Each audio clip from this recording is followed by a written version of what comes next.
Welcome back to MVM. Today we have a Kickstarter preview. This one is for Paladins of the West Kingdom from Garphill Games. It is a 1 to 4 player worker placement game with a lot of mechanics that pull in from all the games that he's done in the past. That's right. This is a standalone game. It's the follow-up to Architects of the West Kingdom, but it's not an expansion. Right. So everything you need to play is here in the game. Each player is going to have a stack of 12 Paladins, and these Paladins are going to provide you with workers, but also power some of the abilities on your player board.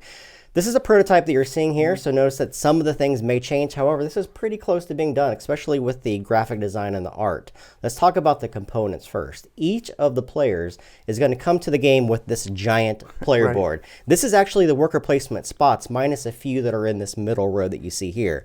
This board is broken into actually 12 different worker placement spots, and there's also 12 different Paladins. So each one of the Paladins that are in your deck of cards can interact with one of those 12 different spots. You're also going to notice a number of different components on here that are going to be used and placed not only on your player board, but in this middle row as well. That's right. In this middle row, everybody is competing over. So it's kind of first come, first serve when you're moving things from your board onto the middle row.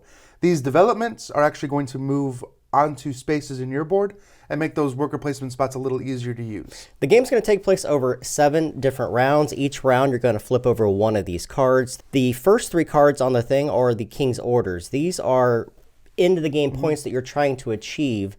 Each of these is going to tell you that you have to do something on your player board. Usually it's introducing some monks to this row, or some of your garrisons, or placing some of your developments on your player board.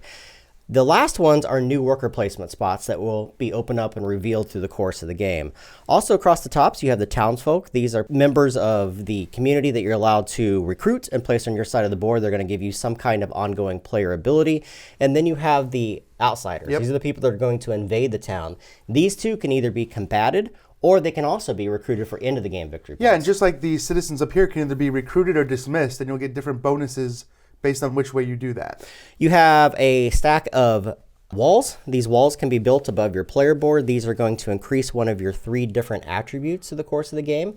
Just like Architects of the West Kingdom, you also have debts. These debts are going to be collected from doing very specific things in the game. They can be converted over to straight victory points. However, for every debt that you have at the end of the game, you're going to lose 3 victory points.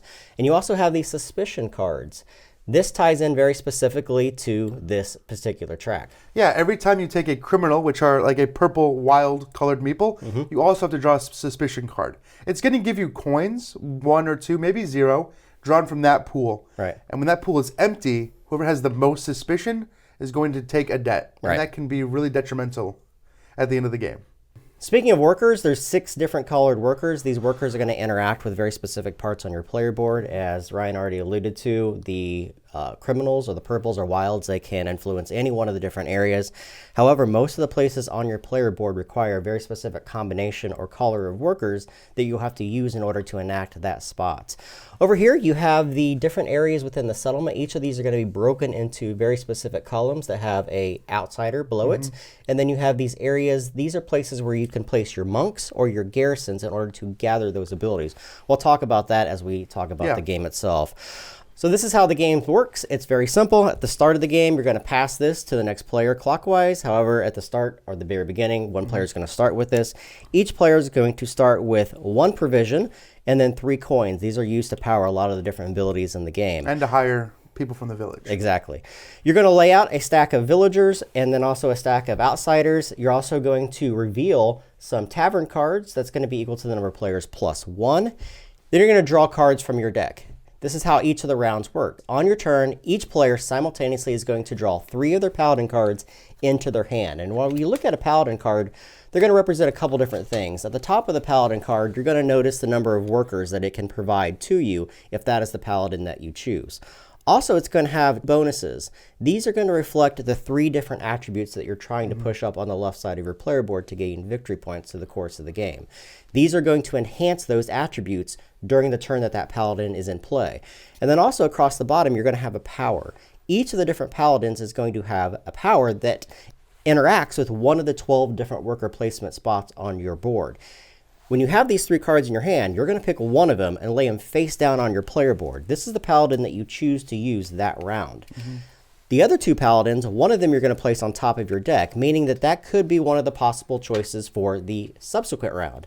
The last one you're going to place on the bottom of your deck, and more than likely, you probably aren't going to see this one until later in the game. Yeah, maybe like the last couple rounds. Exactly. Then you're going to reveal, at the same time, your Paladin, and everyone's going to collect those workers that were on their Paladin card into their pool. Then, starting with the first player, everyone's going to draft, in turn order, one of these tavern cards. Yeah. This is basically you going out to the tavern and recruiting some of those workers. You're simply going to take whatever is there and collect them into your pool simply by tapping that card. Now remember, each of those cards can only be chosen by one player. Anytime you take a purple, not only from the tavern, but from any of the different things in the game, you're always having to collect a suspicion card. And this is how the suspicion works. For instance, if I take this card right here, which has 2 purples, a blue, and a red, I collect those, but that's 2 suspicion or 2 criminals. I'm going to draw the top 2 cards one at a time from the suspicion deck. This suspicion deck is going to allow me to collect either 0, 1, or 2 coins, which is fantastic, but you're drawing them from this Inquisition track here. And this is going to hold coins. Now, this is not the supply of coins. The tax. Exactly, and it's going to tie in very specifically with the number of players. So we have a 2-player game setup, and there's 5 there. You're going to draw the number of money from this card, in this case just 1, and you collect it. However, an Inquisition will occur if the last coin is ever drawn from that area, and how that works is whoever has the most suspicion is going to collect one of those deck cards and lose half of their deck cards back to the bank. Yeah, if you consistently take purples, I mean, it's kind of a good strategy. You can turn those deck cards face up and actually make them worth a victory point if you have them, but it's a little bit of a struggle to do that. Once everyone is done drafting their tavern card and revealing their Paladin, you are actually going to go into the worker placement phase of the game. You're going to use your workers on either the left or the right-hand side of the board, any combination as you wish, but you're just using an X number of them to power one of those different abilities. Typically, everything on the left-hand side of your board is going to give you some kind of resources. It's going to give you money. It's going to allow you to develop. It's going to allow you to take some of the cards up here on the top row. Those are basically different spots that allow you to gather those. Now remember, anytime you go to these areas, you have to use the right color combination of workers, with purples being wilds. Anytime you see the transparents, that can be any color worker that you so wish to use. Yeah, and a lot of these spaces require 2 workers. Sometimes you can put 1 worker for a small benefit, 2 for a larger. Yeah. But you cannot put 1 worker there for the small benefit and then come back later for the better benefit. You have to decide if you're going to do 1 worker or 2 workers. Now, some of these spaces, like the development, flat out require you have to put 2 workers there to take that ability. Exactly. Let's talk about the right-hand side of the board, though. This is where the meat of the game is going to resolve around. It's also how you're going to get the majority of your points. This is also broken into 6 different areas, and all of these areas have a combination of 3 different workers that you need to use. And it's always 3 unless you do a development in a previous phase. There's times in the game where you can develop by doing this action up here and placing it into these areas that have the dashed lines around them. Yeah, and these developments are permanent. They'll sit there, and you can even have 2 on the same development. Some of these spaces can drop down to only having to be 1 worker, which is a huge benefit for you. One of the cool things, too, about developing, anytime you develop, there's workers underneath, so you're going to collect those immediately. All right, so back to the right-hand side of the board. These are going to allow you to do a variety of different things. And you're going to notice color combinations on the left and the right-hand side. Typically, the thing on the left is the kind of influence or attribute that you have to have in order to get something from the other color. So let's talk about just one of the spots. Let's talk about the commission. If I go to the commission, I have to have a black value of X, and that black value is going to tie in to very specific parts on this board. Plus, you add the value of your Paladin, too, which is really unique. Yeah, that's really the only way to get to some of those higher areas. I mean, it's basically the same between black and red. Each one of these areas is divided into columns, basically, that's linked to either that number or that number based on which action you're taking. So when you take that action, you get to place one of your monks according to the value that you're able to meet. All of these have a provision as well that you have to add. They go from 1 all the way up to 3. When you place these, you're placing them in the area that you are allowed to meet or lower. So in this case, my black is at a 0 and my Paladin doesn't provide any. So the only place I can go in this game is to one of these 2 locations. These are blocked out for 3 and 4 player.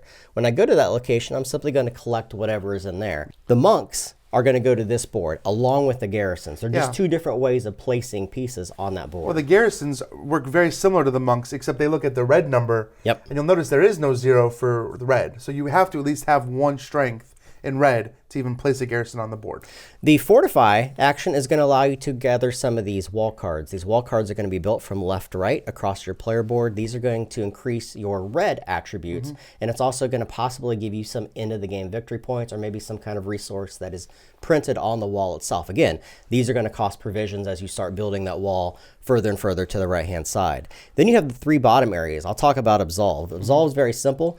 You have to meet a blue value in order to use your furthest left jar. When you use that jar, you're giving up coin instead of provisions this time, but you're placing it on one of these areas down here on your player board. These are going to give you all kinds of unique abilities once, plus allow you to get rid of some of that suspicion that you built up. Yeah, and it's the best way to get rid of that suspicion too. Yep. And then you have attack and convert. Yeah, attacking and converting looks at these outsiders here, and you can either attack if your red value is higher, or you can convert if your black value is higher. Again, looking at these numbers here. If you attack, you get whatever benefit is printed on the right side, and if you convert, they actually come to your board and work as in-game scoring. So you actually take the card, pay whatever coin cost is listed here, place it there, and then at the end of the game, you're going to score more points. Speaking of the end of the game, you're going to play through this 7 rounds. Each new round, you're going to introduce a new set of cards. So you'll know the goals or the king's favors by the end of the 3rd round. And you're also going to introduce new worker placement spots. And these are first come, first serve as well. At the end of 7 rounds, you're going to tally up all your victory points. And this is a total point salad like all of his other games. All of your attribute scores are going to score according to wherever those flags are. You're also going to get points for how many walls that you have at the end of the game. You're also going to get points for every development, monk, and garrison that you put out on the board, as well as getting points for putting out all of your jars for absolving. Also, you're going to get points for all the outsiders that you build across the bottom. These have a wide variety of different ways that they're going to score. Some of them are going to score for other outsiders. Some of them are going to score for very specific buildings that you have, or very specific king's favors that you've met as well. You're going to get victory points for any combination of provisions and coins you have over a certain threshold. And you're going to get victory points as well for your debts that have been converted over to favors. But if you haven't converted them, you're going to lose points for every debt you have. You lose 3 points, which is a lot in this game. Exactly. Finally, you're going to score points for the king's favors. If you've met any of these goals range from anything from having a certain number of monks or a certain number of garrisons on the board. You're going to score those victory points as well. Right. So that is Paladins of the West King. We invite you guys to go to our MVM live stream. We're actually going to play an entire game of this. So go there to see how each of these different spots works. If you guys have any questions about it, make comments here or there, and we will answer those for you. Subscribe to us, follow us on Twitter, like us on Facebook, and everything else that we do. And we will catch you guys next time.